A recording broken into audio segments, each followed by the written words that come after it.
నమస్తే రమ్మ గారు. నమస్తే జయ. ఏంటి రమ్మ గారు ఒక 2 సార్లు నుంచి వచ్చిన ప్రతిసారి ఆ జీనీ బుక్ ఒకటి తీసుకొని వస్తా ఉన్నారు. ఏంటి అని అడుగుదాం అనుకుంటా ఉన్నా నేను. రెగ్యులర్ స్టోరీ బుక్ కాదది. ఇది పుస్తకం కాదు జయ, ఆ! యాక్చువల్‌గా. కనపడుతోందా? జీనీ కనిపిస్తున్నాడు చక్కగా. కనిపిస్తున్నారు కదా! ఒట్టి కథాకే జీనీని చూస్తే నీకు తెలీదు. కథాకేలి కార్డులా? కథాకేలి కార్డులు. స్టోరీ టెల్లింగ్ టెక్నిక్స్ జయ. ఓహ్! మీకా? నాకెందుకు అదే టెక్నిక్? కదా! మీకెందుకు రమ్మ గారు అసల బుక్కు? నాకు బుక్ కాదు యాక్చువల్‌గా. ఆ! ఇది ఒక బాక్స్. దీంట్లో చాలా టెక్నిక్స్ ఉన్నాయి. బోల్డన్ని కార్డులుండి, ఆ అవునా? కార్డుల మీద టెక్నిక్స్ ఉన్నాయి. Story telling techniques. ఇప్పుడు ఈ మధ్య ఒకరు నాకు ఫోన్ చేశారు. నేను కూడా స్టోరీస్ చెప్తాను మేడం, సుమన్ టీవీలో ఏదైనా అవకాశం కావాలని. హ్మ్. ఎందుకమ్మా నేనున్నా కదా సుమన్ టీవీకి అని చెప్పాను. సొంతంగా నాకు నేను పోటీ ఎందుకు పెట్టుకోవాలి అంతే కదా కదా! అసలు. అయితే ఏంటంటే వీరు చొక్కాపు వెంకటరమణ గారని ఇటీవలే వీరి పరిచయం లభించింది నాకు. నాకు హుహు. తెలుసు. నేను చాలా కథలు చదివాను నేను. సింహము, గాడిద అలాంటి పేర్లతో ఉన్న చాలా కథలు తెలుసు నాకు. బాల సాహిత్యకారులు. ఓహో! ఫేమస్ మెజిషియన్ కూడా. ఆహా! మ్యాజిక్స్ చేస్తారు. కథలు రాస్తారు. చిన్న ఓకే. కథలు చాలా ఉన్నాయి. కొన్ని పుస్తకాలు నా దగ్గర ఉన్నాయి. కాకపోతే నేనెప్పుడు మనం ఎప్పుడైనా చెప్పుకున్నామా? అలా చెప్పలేదు. ఇప్పుడు చెప్పాలంటే వారి పర్మిషన్ తీసుకోవాలి గాని నేను తీసుకోలేదు. ఓకే. సరే మనం మరీ అంత చిన్న చిన్న కథలు చెప్పట్లేదు కాబట్టి నేను తీసుకోలేదు. ఓకే. మరిప్పుడు ఈ సందర్భంలో వీరు అమ్మ మా కథలు కూడా చెప్పండి అని అంటారేమో చూడాలి. అయితే మొన్న మాట్లాడినప్పుడు ఆయన ఇలా తను తయారు చేసిన ఈ కథాకేళి కార్డులు ఇదే బాక్స్. హుహు.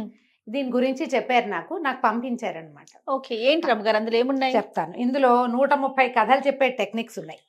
ఓహో! 120 పంచదార పలుకులు అంటే పంచ్ తోటి కొన్ని వాక్యాలన్నమాట. పంచ్ ఉండి చెప్తా. ఆ! తర్వాత 78 కొసమెరుపు కథలున్నాయట. తర్వాత 56 కలర్‌ఫుల్ కార్డ్స్ ఉన్నాయి. ఇదేంటంటే ఎవరెవరికి యూజ్ అవుతుంది జనరల్‌గా. ఇది ఇప్పుడు కథలు చెప్పే టెక్నిక్ ఎవరికి కావాలి జయ? నువ్వు ఆలోచించు. ఎవరికి కావాల్సొస్తాయి? కథలు చెప్పే టెక్నికా? ఆ! నిజంగా తల్లులకి కావాలి రమ్మగారు. నేనైతే అది కోరుకుంటాను. హ్మ్. లేదు దీన్నే ప్రొఫెషన్‌గా తీసుకోవాలనుకుంటున్న వరకు ఉపయోగపడతాయని నేను భావిస్తున్నా. అది కూడా ఉంది. హ్మ్. అది కూడా ఉంది. అయితే ఈ స్టోరీ టెల్లింగ్ తోటి మనకేంటంటే ఇదిగో కథలు చెప్పే కళ. మాలాంటి మదర్స్ అందరికి, తల్లులందరికి ఉపయోగపడతాయేమో. ఇదిగో చూడండి. కనిపిస్తోంది కదా క్లియర్‌గా? హ్మ్. ఏముందో చూద్దాం. ఈ స్టోరీ టెల్లింగ్ అనేది ఇంగ్లీష్ స్పెల్లింగ్ తీసామనుకో STORYTELLING కదా! ఆ! ఇది చూడు. ఎస్ అంటే కథాంశం, సబ్జెక్ట్, ఓకే. Good subject. తర్వాత టైమ్ ఆ! లిమిట్ ప్రకారం చెప్పటం. తర్వాత ఒరిజినాలిటీ, సొంతదనం. తర్వాత ఆర్‌కేమో రేషనల్ థింకింగ్, హేతువాద దృక్పథం ఉండాలి అందులో కొంత.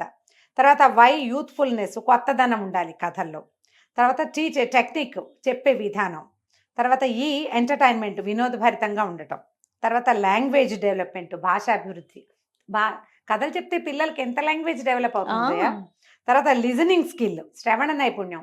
ఈ లిజనింగ్ స్కిల్ వల్ల జీవితం అంతా ఉపయోగపడుతుంది జయ. లిజనింగ్ స్కిల్ ఖచ్చితంగా రమ్మగారు. చాలా మంది వినరు చూడు అసలు. అవును. వినరు, వినిపించుకోరు. అసలు వాడికి వినడం అలవాటు ఉండాలి. హ్మ్. హ్మ్. దానికి స్టోరీ టెల్లింగ్ యూజ్ అవుతుంది. నేను ఇంట్లో కూడా చెప్తా చాలా మందికి. హ్మ్. ఆగండి రమ్మగారితో షూట్ ఏసేస్తా మీకు కూడానని. తర్వాతది ఇంట్రెస్ట్ కలిగించడం, ఆసక్తికరంగా చెప్పటం. తర్వాతది ఏంటంటే నాన్ వెర్సైల్ అంటే ఏంటి, వివాదరహితంగా చెప్పటం. ఏ వివాదాలు ఉండకూడదు కథల్లో. తర్వాతది గుడ్ ఎండింగ్, మంచి ముగింపు కావాలి కథలు చెప్పాలంటే. ఈ ఈ క్వాలిటీస్ కళలు అన్నీ ఉండాలి. ఖచ్చితంగా ఉండాలి. ఇప్పుడు బావుంది. ఎవరెవరు ఈ కథలు చెప్పడానికి జనరల్‌గా వీళ్ళు ఒక కార్డ్ మీద అది కూడా రాశారు. నేను ఆ కార్డ్ తీసుకోవట్లేదు ఇప్పుడు. విషయం చెప్తా. ఆరేటర్స్ ఇట్లా మాలాగా మాట్లాడే వాళ్ళకి కావాలి. సినిమా కథలు చెప్పే వాళ్ళకి కావాలి. టీచర్లకి కావాలి. తర్వాత ఏమో మన హెచ్ఆర్‌లకి కావాలి. అవసరం కదా! హ్మ్. బిజినెస్‌కి కావాలి. డెవలప్‌మెంట్‌కి కథలు చెప్పాలి కదా! ఖచ్చితంగా. ఎంతమందికి యూజ్ అవుతాయి ఇవి? సూపర్. ఎన్ని రకాల వాళ్ళకు ఎట్లా ఇది చెప్పటం. వ్యక్తిత్వ వికాస కథలు కార్డ్ కనపడుతోంది చూద్దాం ఉండు. బోల్డన్ని కార్డులున్నాయి. హుహు. ఒక్కొక్క విషయాన్ని ఒక్కొక్క కార్డ్ రూపంలో ఒక్కొక్క పెట్టారా? కార్డ్ రూపంలో పెట్టారు. ఇగో ఒకటే కార్డ్. నేను ఇందులో ఉన్నవే చెప్తా. ఓకే. చూడు, వ్యక్తిత్వ వికాసం కథలట. ఒకడు గుడికెళ్ళాడు. స్వామి నేను ఆర్థిక ఇబ్బందుల్లో ఉన్నాను. నాకు 10 లక్షలు అవసరం. వారం రోజుల్లో నాకు 10 లాటరీలో 10 లక్షలు వచ్చేలాగా చెయ్యి, నీదే భారం అని ప్రార్థించాడు. వారం గడిచింది. లాటరీలో 10 లక్షలు రాలేదు. ఈయన మళ్ళీ గుడికి పోయింటాడు బహుశా. సింపుల్‌గా రాశారు. ఏమిటి స్వామి 2 లక్షల్లో నాకు లాటరీలో 10 లక్షలు రాకపోతే ఇక్కడే తల బాదుకుని చచ్చిపోతాను నేను అన్నాడు. ఇంతవరకు నాకు లాటరీలో 10 లక్షలు రాలేదు, అందుకే చచ్చిపోతున్నా స్వామి అని తలకాయ కూడా బాదుకుంటున్నట్ట. వెనకాల అన్నట్ట దేవుడు మాటలు మెచ్చాడు. ఒరేయ్ దౌర్భాగ్యుడా, ముందు లాటరీ టికెట్ కొనరా.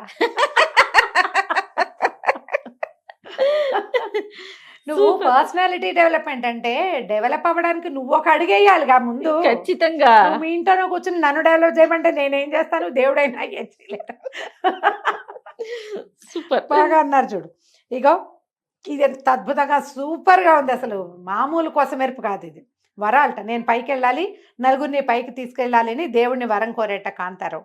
మర్నాడే లిఫ్ట్గా బాయిగా మారాడు. వీడు రోజు పైకి వెళ్తున్నాడు. నలుగురిని లిఫ్ట్లో తీసుకెళ్తున్నాడు. నలుగురు పైకి తీసుకెళ్తాం కాదు స్వామి, నా కంటి ముందు డబ్బులు ఉండాలి అని ప్రార్థించాడు. అంతే, ఏటీఎం దగ్గర వాచ్మెన్గా మారాడు మర్నాడు. కంటి ముందు డబ్బులు అంటే ఏటీఎం కాదు స్వామి, నా టేబుల్ మీదకి డబ్బులు రావాలంటే మర్నాడు కాంతారావు సులభ కాంప్లెక్స్ దగ్గర కూర్చున్నాడు. అతని టేబుల్ మీదకి డబ్బులు వస్తూనే ఉన్నాయి. మనం అడిగేది కూడా బాగా అడగాలి. Yes. ఇవి వ్యక్తిత్వ వికాస కథల్లో. ఇప్పుడు ఈ కథల్ని మనం ఎక్కడైనా వాడుకోవచ్చు. ఈ డెవలప్మెంట్ కోసం చెప్పే కథలకి ఇవి వాడుకోవచ్చు. ఇదే కార్డుకి వెనకాల ఇంకో 2 బుజ్జి కథలనే, ఇవి కూడా చెప్తాను చూడు. సైకాలజీ కథలట. జాగ్రత్త. అబ్దుల్ కలాం బాల్యంలో తన పిన్ని కూతురుతో కలిసి ఇంటి ముందు చెట్టెక్కి ఆడుకుంటున్నారు. అంతలో పెద్ద గాలి దుమారం వచ్చింది. పిల్లలంతా గావు కేకలు పెట్టారు. అక్కడికి వచ్చిన కలాం తండ్రి, చెట్టును గట్టిగా పట్టుకో కలాం, నీకేం కాదు అన్నాడు. కలాం గట్టిగా పట్టుకున్నాడు. కలాం పిన్ వచ్చింది. తన కూతురుతో అంది, అంత పైకి ఎందుకు ఎక్కావే, బుద్ధి లేదా, కింద పడ్డామంటే కాళ్ళు విరుగుతాయి, బతుకున్నంత కాలం కుంటితానిలాగా జీవితాంతం కుంటితానిగా బతకాలని తిట్టిపోతుంట. ఆ మాటలు విన్న పిల్ల చెట్టు మీద నుంచి డబేల్మని కింద పడి కాళ్ళు విరగొట్టుకుంది. మనం ఏం చేయాలి, పిల్లలకి అనుకూలమైన సూచన ఇవ్వాలి. నువ్వేమనుకుంటున్నావో అదంతా చెప్తే ఎట్లా అదే కదా. కదా. జాగ్రత్త. Negative thinking. సైకాలజీ కథల్లో రెండోది చూడు. పిచ్చోడు. 60 ఏళ్ల ముసలాయనికి రాత్రిళ్ళు నిద్ర పట్టట్లేదు. మందుల వల్ల ఫలితం కనపడలేదు. చివరికి హిప్నాటిస్ట్ని ఇంటికి పిలిపించారు. మీరు హాయిగా పడుకున్నారు, మీ కళ్ళు బరువెక్కాయి, ప్రశాంతంగా ఉంది, రిలాక్స్ అంటూ 1.5 సేపు సజెషన్స్ ఇచ్చాట హిప్నాటిస్ట్. ముసలాయన నిద్రలోకి జారుకున్నాడు. హిప్నాటిస్ట్కి ఫీజు ఇచ్చి పంపేశారు. తలుపు మూయగానే ముసలాయన గభాలను లేచి కూర్చున్నాడు. ఆ పిచ్చోడు వెళ్ళిపోయాడా, అమ్మాయి అన్నట్టు. చాలా బాగుంది. ఓకే, ఇప్పుడు చూడు, మళ్ళీ చెప్తున్నాను ఇంకోసారి. చొక్కాపు వెంకటరమణ గారు, వారిది ఏది ఈ పర్సనాలిటీ డెవలప్మెంట్ కోసం మోటివేషనల్ స్పీకర్స్ వీళ్ళంతా మాట్లాడతారు. వాళ్ళకి కూడా ఇవి బాగా చాలా ఉపయోగపడతాయి. ఈ బాక్స్ ఖరీదు 500 రూపీస్. నా ఉద్దేశం అయితే ఇది చాలా తక్కువ. ఓకే. ఇందులో ఇన్ని రకాల విషయాలు ఉన్నాయి. ఇందులో బోల్డ్ అని పంచ్ కార్డులు, ఇవన్నీ కరెక్ట్గా ఎలా వాడాలో కూడా చెప్పారు క్లియర్గా. ఈ కార్డ్స్ ఎట్లా వాడాలి అనేది కూడా ఒక ఇది. ఇగో ఇన్ని కార్డులు ఉన్నాయి, ఇవన్నీ చక్కగా విడివిడిగా తీసి పెట్టుకోండి, ఏ కార్డు దా కార్డు చక్కగా చదవండి, ప్రాక్టీస్ చేయండి అని. ఇప్పుడు నాలాంటి వాళ్ళకి నాకు అక్కర్లా ఇది. నేను ఇది తెలుసుకుని చాలా సంతోషించా. ఓ ఇన్ని ఉన్నాయి అని. నేను చేస్తా ఇవి. ఓకే. నాకు తెలియకుండానే చేసేస్తాను. నాకు వచ్చు ఇది. స్టోరీ టెల్లింగ్ క్రియ, కళ నాకు బై బర్త్ వచ్చింది. అవునండి. నేను ఏ టెక్నిక్ ఫాలో అవ్వను, నన్నే నేను ఫాలో అవుతా. నేను ఏదైనా కథ చెప్తే అది నా సొంత కథగానే ఉంటుంది, సొంతదే. అవునవును కదా. ఇప్పుడు అలా ఎలా చేయాలి, ఎట్లా ఇది మనం ప్రాక్టీస్ చేయాలి అనేది చాలా వివరంగా వీరు రాశారు. తప్పకుండా. సో ఇది ఏంటంటే అందుబాటులో ఉంది రమ్మగారు. ఇది మనము మీకు ఆన్లైన్ దొరుకుతాయి ఖచ్చితంగా. మీరు కావాలంటే గూగుల్ చేయండి, చొక్కాపు వెంకటరమణ గారి పేరు చక్కగా వికీపీడియా ఇచ్చేస్తుంది. అయితే వీరిది ఏదైనా ఒక ఫోన్ నెంబరు అంటే మరి మన దగ్గర ఉన్న పర్సనల్ నెంబర్ ఇవ్వచ్చో ఇవ్వకూడదో తెలీదు. నేను ఇది చూపించేయాలన్న అత్యుత్సాహంతో వారిని నేనైతే కనుక్కోలేదు. ఇది మనకి ఎక్కడ దొరుకుతాయో చూద్దాం. Former adviser Telangana. ఈయన బాల సాహిత్యం దీంట్లో కేంద్ర సాహిత్య అకాడమీ కూడా వచ్చింది. చిట్టి కథలు చాలా ఉన్నాయి. మీరు చాలా ఈజీగా వీరి కోసం గూగుల్ చేయండి, ఇది దొరికేస్తుంది. మన బుక్ ఫెయిర్ లో కూడా కనపడ్డట్టున్నాయి. నేను ఆ రోజున ధ్యాస పెట్టాల, ఇంత చిన్నగా ఉండేసరికి వారే ఇది పంపించాక కార్లు బాక్స్ అని ఆయన చెప్తే నేను అంత పెద్ద బాక్స్ గా ఊహించా. ఎంత బుజ్జి బాక్స్ లో ఎంత పెద్ద ప్రపంచాన్ని ఇమిడ్చి పెట్టారంటే ఎన్ని బ్యూటిఫుల్ కార్డ్స్. అసలు కొన్ని కథలు చదివితే చాలా. ఇప్పుడు నేను చదివిన 4 చూడండి ఎంత బాగుంది కదా.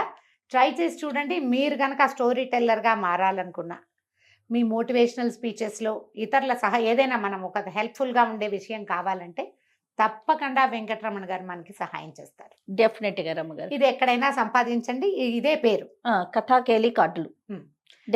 కొన్ని బుక్ షాప్స్ లో దొరకచ్చు, అక్కడ కూడా మీరు ట్రై చేయొచ్చు. ప్రయత్నించి చూడండి. అలానే రమ్మగారు. నమస్తే. నమస్తే జయ.